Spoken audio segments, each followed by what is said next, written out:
The Auditor. Tenephora stood behind her parents, her short frame failing to hide behind her father's large wrist, as the Auditor walked into their humble home. The Auditor, unit number 486, was a thin purple android standing 6.5 feet tall with a helmet-shaped head. Across its chest was a mock-up of the country's national colors, blue and orange, as well as the national emblem, the Venus flytrap, in the upper right corner. It had slits where eyes would normally be, and a smile carved into its face so as to appear permanently friendly. Tenephora thought the smile made it look like an unhinged clown. "Good morning, Patriots," the Auditor greeted them. "I am here for your annual audit. May I search your home for the necessary items?"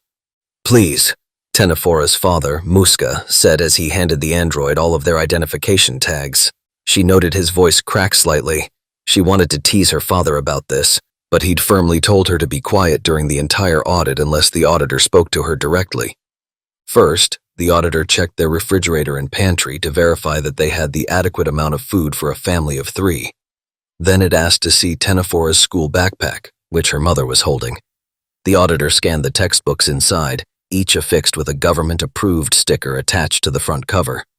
The Auditor stopped at their sole bookshelf and scanned the barcodes of each book, picking up the final book, the Holy Bible.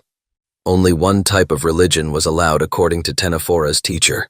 It was a good thing they worshipped the right God because people of other religions were punished.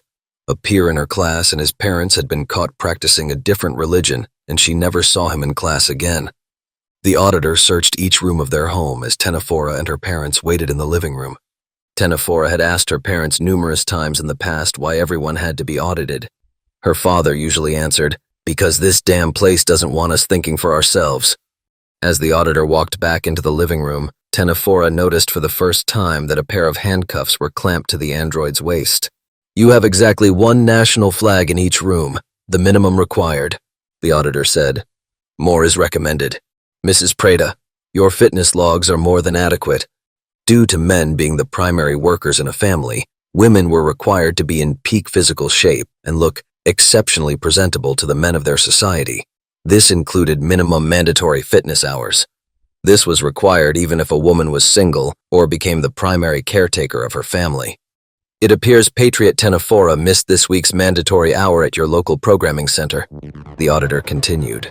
Tenephora attempted to hide in place by pushing her long hair in front of her face. "She had the flu. We have the exception papers here," her mother blurted out anxiously as she presented the form. "Her doctor signed it at the bottom." The Auditor took the form. "Patriot Tenephora has already used her allotted illness exception earlier this year. There are no further exceptions.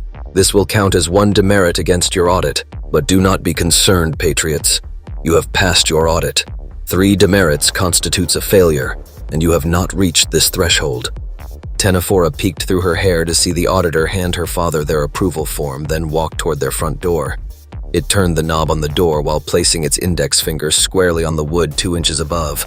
Seconds later, the door was shut and the Auditor was gone. "I can't stand this shit anymore," her father hissed after a moment. "Moores is the most corrupt, psychotic leader this country has ever had." "Honey, don't say that," her mother said. 2 knocks were heard at the door, causing all 3 to jump in place. Her father opened the door hesitantly, and the Auditor barreled inside, knocking Muska to the ground before producing its handcuffs. "Muska Praeda, you are under arrest for hate speech against First Patriot Moores. You will be tried for treason and judged accordingly." Tenephora froze in place. The Auditor proceeded to play back what Muska had said about the dictator only moments ago. It then reached for a small round object stuck to the door just above the doorknob. Her father saw this. "You're not allowed to bug our homes," he said. "There have been updates which make this action legal," the Auditor said before dragging Muska out of the house. Her mother screamed, and Tenephora never saw her father again.